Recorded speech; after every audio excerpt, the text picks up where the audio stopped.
The two men in expensive suits were switching the glasses when Martha saw them. She was only 5 years old. She wasn't supposed to be there, and they had no idea she was watching.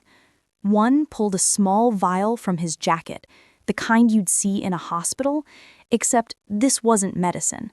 Drops fell into the wine, invisible against the dark red liquid. Then they moved the poisoned glass, carefully placing it in the center of the serving cart. "He always takes the center glass," the shorter one whispered, his voice tight with nerves. 20 years I've watched him do it. Same routine every time." "And you're sure about the dose?" 3 drops, that's all it takes. He'll be dead before dessert." They straightened their ties, wiped the sweat from their palms, and walked back into the party. Their faces transformed into smiles. Their voices rose in laughter. No one would ever suspect them. And Martha sat frozen in her little chair, her yellow hand-me-down dress rustling as her small hands gripped the armrests so tight her knuckles turned white. She'd just watched someone plan a murder. Before we dive deeper into this story, if you're watching from somewhere in the world right now, I want to hear from you. Drop your location in the comments below. What time is it where you are? And make sure to hit that subscribe button, because this story proves that courage doesn't come in the size you'd expect. Sometimes the smallest voices change everything. Martha was the daughter of Amanda, a maid who worked the night shift in the sprawling mansion of Carlos the Blade Vendetti, one of the most feared mafia bosses in the city. The mansion itself was a fortress. Iron gates, armed guards at every entrance, cameras hidden in the crown molding. The kind of place where black limousines arrived at midnight and left before dawn, where neighbors learned not to ask questions about the screams that sometimes echoed through the woods behind the property. Amanda had worked there for 6 years. She cleaned blood off marble floors after business meetings ended. She polished silverware that had been used at tables where men decided who lived and who died. She pretended not to hear the conversations that drifted from Vendetti's office, conversations about territories, shipments, and people who needed to disappear. She never complained, never asked questions, never gossiped with the other staff, because she understood something crucial. In Vendetti's world, invisibility was survival. But Amanda had also taught her daughter something that contradicted everything about that world. Something simple, but dangerous. Always tell the truth, no matter what. Even when you're scared, 5-year-old Martha had asked once. "Especially when you're scared, baby," Amanda had replied, tucking her daughter into bed. "Because the right thing is usually the hard thing. That's how you know it's right." That particular evening, a warm Tuesday in September, Martha's babysitter had canceled at the last minute. Some excuse about a sick grandmother. Amanda had begged, pleaded, even offered double payment, but the babysitter wouldn't budge. And Amanda couldn't afford to miss work, not with rent due, not with Martha's upcoming birthday, not in an economy where single mothers didn't have the luxury of sick days or family emergencies. So, she'd gone to her supervisor, a stern woman named Rosa, who'd worked for Vendetti even longer, and begged for permission to bring Martha along. "She'll make no sound," Amanda promised. "I'll put her in the servants' hallway. She'll sit there the whole time. Please, Rosa, I have nowhere else to turn." Rosa had studied her for a long moment, then sighed. "One night, just tonight. But if Mr. Vendetti sees her, if she makes any noise during the dinner party—" "She won't, I promise." So Amanda had dressed Martha in her favorite yellow dress, a hand-me-down from the church donation box, slightly too big, but Martha loved it because it had pockets, and brought her to the mansion. She found a small chair in the dim corridor just off the grand dining hall, far enough from the party that Martha wouldn't be noticed, close enough that Amanda could check on her between tasks. "Sit right here," she whispered, kneeling in front of her daughter. "Don't move, don't talk to anyone, be invisible. Can you do that for Mama?" Martha nodded solemnly. "I'll be like a spy," she whispered back, "a secret agent on a mission." Amanda smiled despite her anxiety. Exactly like that. I'll come check on you every 20 minutes, okay? Okay, Mama. Martha sat in that chair, her legs swinging because they couldn't quite reach the floor. She watched men in expensive suits walk past, their shoes clicking on the marble floors with sharp, important sounds. She heard glasses clinking somewhere beyond the wall, low voices discussing things she didn't understand, words like territory and shipment and problem solving. Through the crack in the dining hall door, she could see the party. A massive table covered in white cloth, crystal chandeliers casting golden light over everything, plates of food that looked like something from a fairy tale, whole roasted birds with crispy skin, towers of fruit, chocolates shaped like roses. And the men. So many men in dark suits, their faces serious even when they laughed, their eyes always watching, always calculating. Martha imagined herself as a spy in a castle, watching the villains plan their schemes while the princess was locked in the tower. She had no idea how close to the truth she was. Martha had been sitting in her chair for maybe 45 minutes when she heard the footsteps. Different from the others. Urgent, but trying not to sound urgent. Quick, but pretending to be casual. Two men came down the corridor, and something about them made Martha press herself back into her chair, making herself as small as possible. Her mama had taught her, when the men are talking business, you become a shadow. You become part of the furniture. You don't exist. The men didn't even glance at her. To them, she was just part of the scenery, invisible, like all the servants' children, like all the people who cleaned and served and existed at the margins of their world. One man was tall, with slicked-back dark hair and a scar running down the left side of his neck, the kind of scar that had a story, and probably not a pleasant one. The other was shorter, stocky, with a nervous energy that showed in his hands. He kept adjusting his tie, wiping his palms on his expensive pants, checking over his shoulder. "You sure about this?" The tall one, Vincent, whispered, his voice tight with tension. "It's the only way," Marco replied, his words coming fast and desperate. "He's getting paranoid. Last week he had Sal's cousin questioned for 6 hours because someone said they saw him talking to the wrong people. If we don't move now, Vincent, we're next on his list." "But if this goes wrong—" "It won't go wrong. I've been planning this for 3 months. Every detail, every possibility." They stopped just a few feet from Martha, right beside the serving cart that had been placed in the hallway. The cart was loaded with crystal glasses, 12 of them, arranged in 2 perfect rows. Each one was filled with dark red wine, ready to be brought into the dining hall for the next course. Martha's heart started beating faster. Something about the way these men were acting, the fear in their voices, the way they kept checking the corridor, made her stomach twist with anxiety. The shorter man, Marco, looked over his shoulder one more time. Then he reached into the inside pocket of his suit jacket and pulled out something small. A vial. It was tiny, no bigger than Martha's thumb. Clear glass with a rubber stopper. Inside was a liquid that caught the light as Marco held it up. Martha didn't know what was in that vial, but something about the way Marco held it, so carefully, like it was dangerous, like it might break, made her breathing go shallow. "Is that it?" Vincent asked, his voice barely above a whisper. "This is it. Aconitine, wolfsbane extract. Odorless, tasteless, dissolves completely in liquid within 30 seconds. Symptoms look like a heart attack. By the time they figure out what killed him, we'll be long gone." "How much?" 3 drops. Any more and it might leave trace evidence.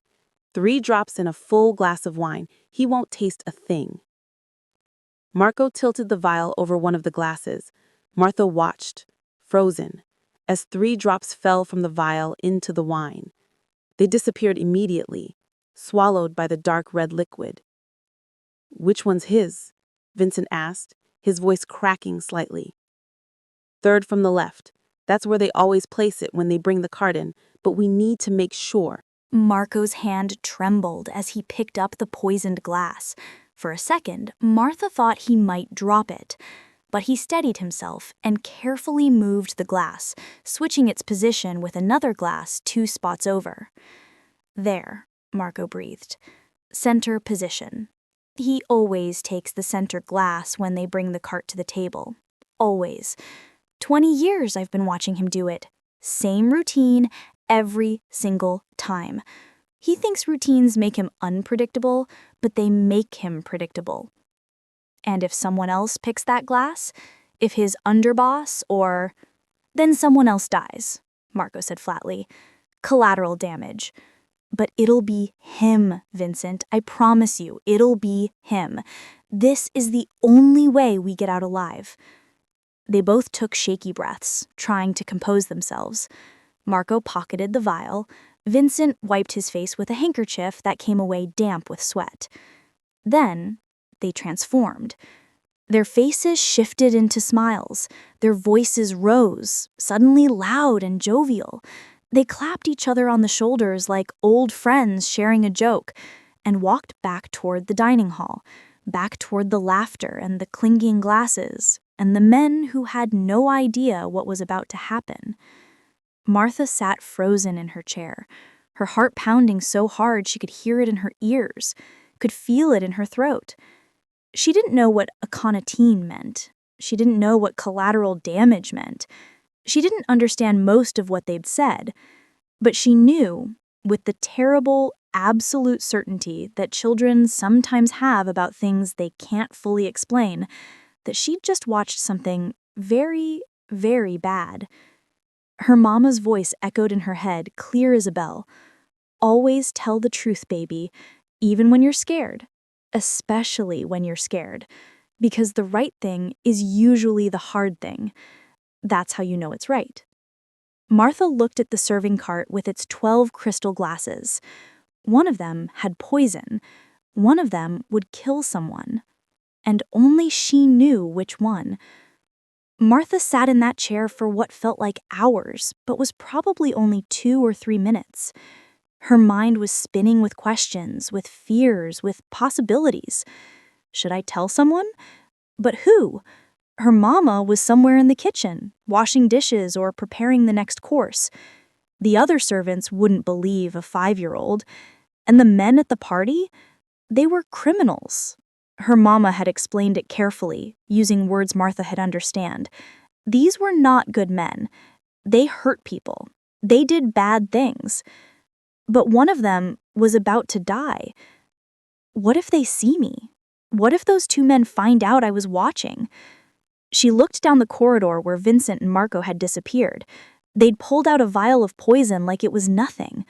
They'd talked about people dying like it was a normal conversation. What would they do if they knew she'd seen them? What if they hurt Mama? That thought hit her like ice water. Her mama was all she had in the world. Her father had died when she was 2. She barely remembered him, just a feeling of safety and the smell of his cologne. If something happened to her mama because Martha spoke up, she could stay quiet. She could be invisible like her mama taught her. She could let the grown-ups handle grown-up problems. Except none of the grown-ups knew there was a problem. Martha slid off her chair, her yellow dress rustling softly in the quiet corridor. Her legs felt shaky, like they might not hold her weight. She took 1 step toward the dining hall, then stopped. But what if I'm wrong? What if I misunderstood? No, she knew what she'd seen. The secretive voices, the vial, the way they'd switched the glasses, the fear in their eyes. She took another step. Her mama's voice in her head, steady and sure. The right thing is usually the hard thing, baby. Martha could see into the grand dining hall now through the partially open door, the massive table with at least 20 men sitting around it, the crystal chandelier sparkling like a frozen waterfall, plates of half-eaten food, glasses of wine catching the light. And at the head of the table, the man everyone feared, Carlos Vendetti. He was bigger than Martha had imagined, broad shoulders that filled out his expensive suit, dark hair graying at the temples, a face that looked like it had been carved from granite, strong jaw, prominent nose, deep-set eyes that seemed to see everything. But as Martha watched, he threw his head back and laughed at something the man next to him said. For just a second, his whole face changed. The hardness melted away. He looked almost kind, like someone's grandfather. He doesn't know, Martha realized. He doesn't know someone wants to kill him. She thought about her own papa, gone now. About how she'd never gotten to say goodbye. About how one day he was there, and the next day he was just gone. This man, this scary, dangerous man, someone wanted to take him away too. Wanted to make sure he never laughed again, never saw another sunrise, never got to say goodbye to anyone. And Martha was the only person in the whole mansion who knew it was about to happen. She took a breath that hurt her chest, and she stepped toward the doorway, toward the most dangerous men in the city, toward a truth that could get her killed. Because sometimes the smallest voices carry the biggest truths. And sometimes telling the truth is the bravest thing you can do. Martha never actually made it into the dining hall, because at that exact moment, just as her small hand touched the doorframe, Carlos Vendetti stood up from his chair at the head of the table. "Excuse me, gentlemen," his voice rumbled, deep and commanding even in casual conversation. "Nature calls. Age catches up with all of us eventually." Laughter rippled through the room, the kind of easy laughter that comes when the most dangerous man in the room makes a joke and everyone knows they're supposed to find it funny. Vendetti walked away from the table, toward the corridor, toward the private bathroom that was reserved exclusively for him. His footsteps were heavy and assured, the walk of a man who'd never had to look over his shoulder because everyone else was too afraid to walk behind him. And he was walking straight toward Martha. She froze in the doorway like a deer caught in headlights, her whole body rigid with fear. Vendetti stopped. His dark eyes that had watched men beg for their lives, eyes that had stared down rival bosses across negotiating tables, eyes that had ordered executions with nothing more than a slight nod, dropped down to this tiny girl in a yellow hand-me-down dress standing in his corridor. For a moment, neither of them moved. The world seemed to hold its breath. Then something shifted in Vendetti's expression. Not to anger, as Martha had feared, to something stranger. Curiosity. "You're Amanda's daughter," he said. It wasn't a question. His voice was quieter now, but no less commanding. Martha nodded, her throat too tight to speak. Vendetti glanced back toward the dining hall, where conversations had resumed, then back to Martha. His eyes narrowed slightly. "You shouldn't be here," he said, his tone firm, but not unkind. "This hallway is for... I saw them switch the glasses." The words tumbled out in a desperate rush, before Martha could stop them, before fear could freeze them in her throat, before she could talk herself out of speaking at all. Vendetti went completely still. Everything about him, his posture, his breathing, even the air around him seemed to freeze. It was the stillness of a predator that's just heard something dangerous, something that requires absolute attention. His eyes locked onto Martha's face with an intensity that made her want to run, to hide, to disappear into the shadows where she belonged. But she didn't move. Vendetti glanced back toward the dining hall again, where laughter and conversation continued, unaware. Then he looked down at Martha, and his face had transformed into something unreadable, a mask that gave away nothing. "Say that again," he said softly, each word precise and measured. Slowly this time. Martha's whole body was shaking now, trembling like a leaf in a storm, but she forced the words out. "Two men, they came to the cart, the one with all the wine glasses, in the hallway," she pointed with a shaking hand. "One of them, he had a little bottle, a vial. He put drops into one of the glasses. Then they moved it. They switched the glasses around." Her voice dropped even quieter, barely audible. They said you'd never know, that you always take the center glass, that you'd be dead before dessert." Vendetti's jaw tightened, the only visible reaction to what he'd just heard. In 30 years of running a criminal empire, Carlos Vendetti had survived 5 assassination attempts, 2 full-scale wars with rival families, and a federal investigation that had nearly brought down his entire organization. He'd built his survival on a foundation of paranoia, yes, but more importantly, on one unshakable skill: reading people. He could spot a liar at 100 paces, could hear the false note in a voice, see the telltale twitches in a face. It was how he'd stayed alive when men with more firepower and more soldiers had fallen. And this child, this terrified, trembling 5-year-old child in a yellow dress too big for her small frame, was telling the absolute truth. He could see it in her eyes. Wide, honest, frightened but determined.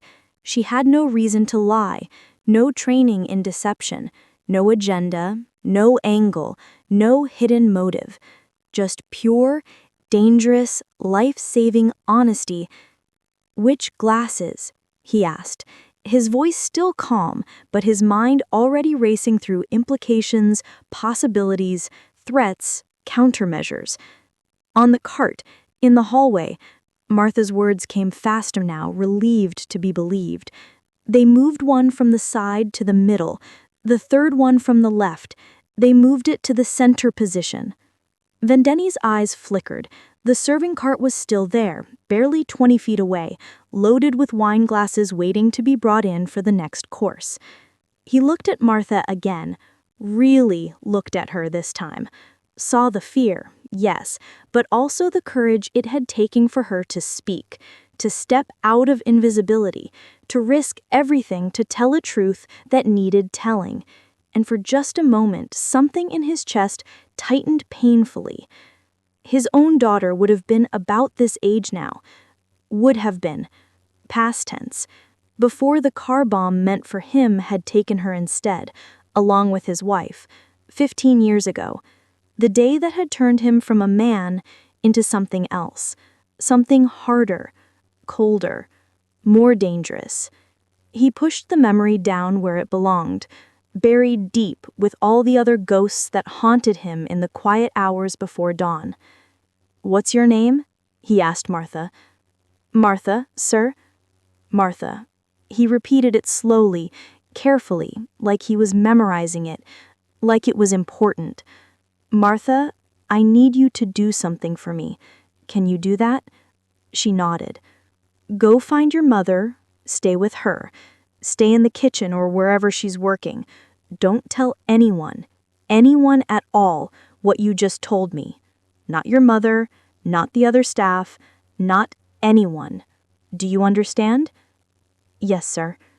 "Good." His expression softened just slightly, just for a second. "You're a very brave girl, Martha. Braver than most of the men in that dining room will ever be." He reached into his jacket and pulled out something Martha couldn't quite see in the dim light. Then he pressed it into her small hand. "Keep this," he said. "If anyone, and I mean anyone, ever tries to hurt you or your mother, you show them this. They'll understand." Martha looked down. It was a small golden medallion on a chain, heavy and warm from being against Vendetti's body. Carved into its surface was a family crest, an eagle with spread wings, clutching a sword. "Now go," Vendetti said, his voice gentle but firm. "Quickly." Martha clutched the medallion and ran, her yellow dress billowing behind her as she disappeared down the corridor toward the kitchen. Vendetti straightened, his face transforming back into the mask of controlled power that everyone knew and feared.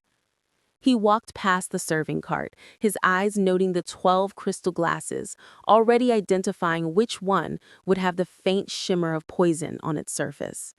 Then he walked toward the sound of laughter and clinking glasses, toward his assembled men, toward the traitors sitting at his table.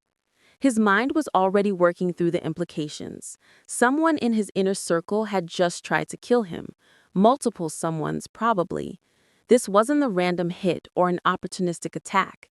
This was planned, calculated, professional. Someone with access to the mansion, someone who knew his routines, someone who'd been watching him for 20 years. And a 5-year-old girl had just saved his life. Inside the dining hall, Marco checked his watch for the 3rd time in as many minutes. Vendetti had been gone for almost 5 minutes now. That wasn't normal. He's fine, Marco told himself, wiping sweat from his palms beneath the table behind him. He doesn't know anything. There's no way he could know. We were careful. We were invisible. Vincent caught his eye across the room and gave the smallest nod, a silent question. Is something wrong?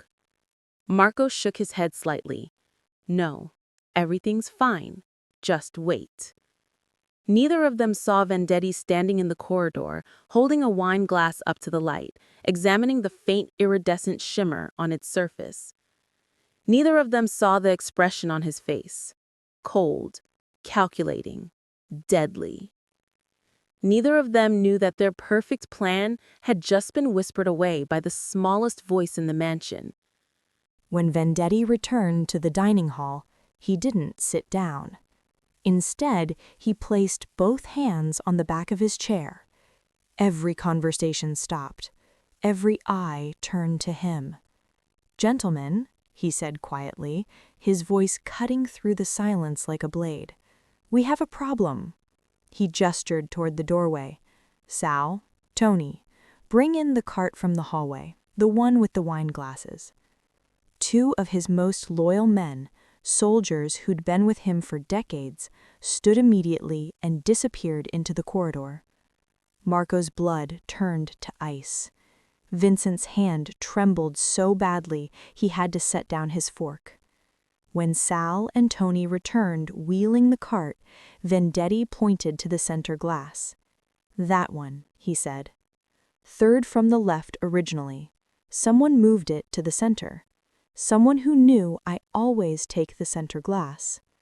The room erupted in confused murmurs. Vendetti raised his hand. Silence fell instantly. "Someone poisoned my wine tonight." His eyes moved slowly around the table, reading every face, every reaction.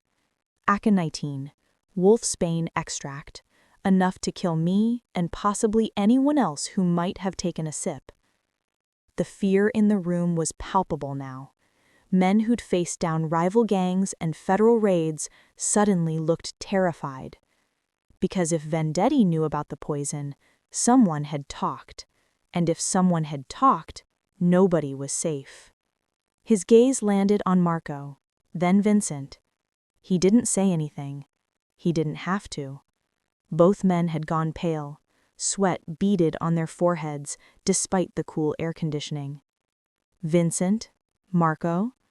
Vendetti's voice was soft, almost gentle.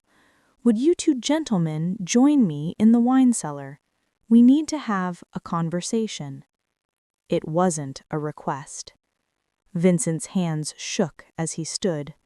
Marco looked like he might be sick. Everyone in that room knew what happened in the wine cellar. It's where problems were solved, where traitors went and never came back.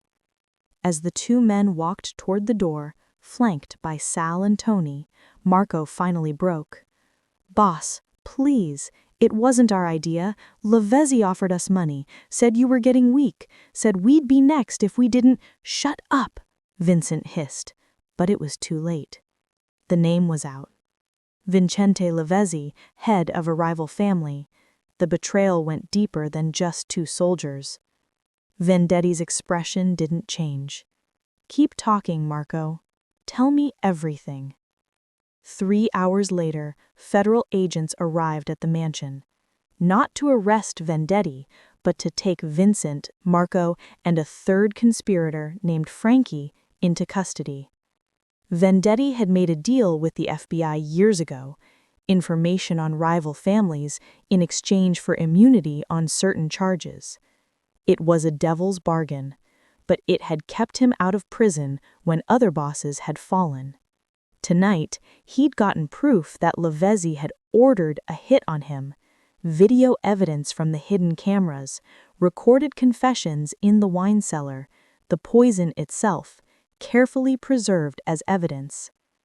As the agents led the 3 men away in handcuffs, Marco was screaming, "This isn't over! Lavezzi will come for you! You're a dead man, Vendetti! Dead!" But Vendetti just watched from the doorway, his face unreadable. He'd sent them to federal prison instead of killing him himself. To most people, it would seem like mercy. It wasn't. Lavezzi had people inside every prison in the state. Vincent, Marco, and Frankie would be dead within a week. Shanked in the shower, poisoned in the cafeteria, or simply found hanging in their cells in an apparent suicide. And everyone in the underworld would know who'd sent them there. Sometimes the cruelest punishment wasn't death. It was knowing death was coming and being powerless to stop it. 3 days later, Amanda received a letter on expensive stationery delivered by one of Vendetti's personal drivers. Her hands shook as she opened it. "Amanda, you and Martha are to report to my office at 2 p.m. today. V." She'd barely slept since that night. She knew Martha had spoken to Vendetti. Her daughter had told her about the conversation, about the medallion. She knew something major had happened. 3 men had been arrested. The whole household staff was whispering about betrayal and poison and federal agents in the mansion. What if he thinks we know too much? What if we're a liability now? At 2 p.m., she and Martha climbed the marble stairs to Vendetti's private office, a room Amanda had only glimpsed while cleaning late at night.